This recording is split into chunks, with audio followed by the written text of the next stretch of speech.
عليكم ورحمة الله.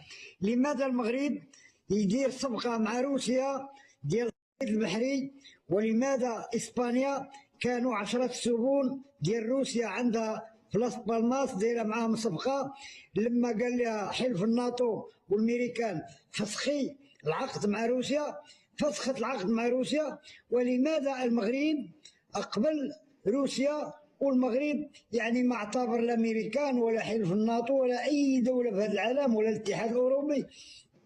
غير باش تعرفوا المغاربه، المغرب راه عنده قرار سيادي، المغرب عنده قرار حر، المغرب راه ماشي اليوم عاد، من زمان من زمان. السلطان مولاي محمد الثالث لما اعترف باستقلال امريكا، الملك الواحد في العالم اللي اعترف بالثوار وباستقلال امريكا، وتحدى الامبراطوريه البريطانيه وتحدى 5 الامبراطوريات الاوروبيه اللي كانوا منباطحين الامبراطوريه البريطانيه، واعترف بجورج واشنطن وبالثوار ديال امريكا.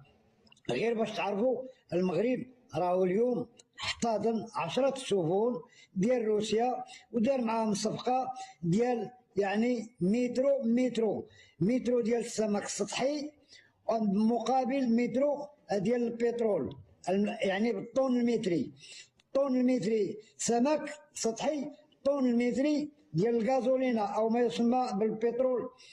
هذا غير باش تعرفوا راه روسيا راه تقدر تقطع العلاقه مع العالم كله الا المغرب. لماذا؟ لان روسيا عندها 17 مليون كيلومتر مربع، 80% كلها فلاحه. روسيا محتاجه الاسمده ديال الفوسفات، روسيا ما محتاجاش لا الغاز ولا البترول، هي عندها، هي كانت كتوفر لاوروبا 40% ديال الاستهلاك الاوروبي سنويا. روسيا محتاجه الاسمده الفوسفات، والمغرب يعني تيمتلك 75% من الاحتياط العالمي للفوسفات. روسيا راه تقدر تقطع العلاقه مع العالم كله الا مع المغرب، ما تقدرش تقطع مع العلاقه.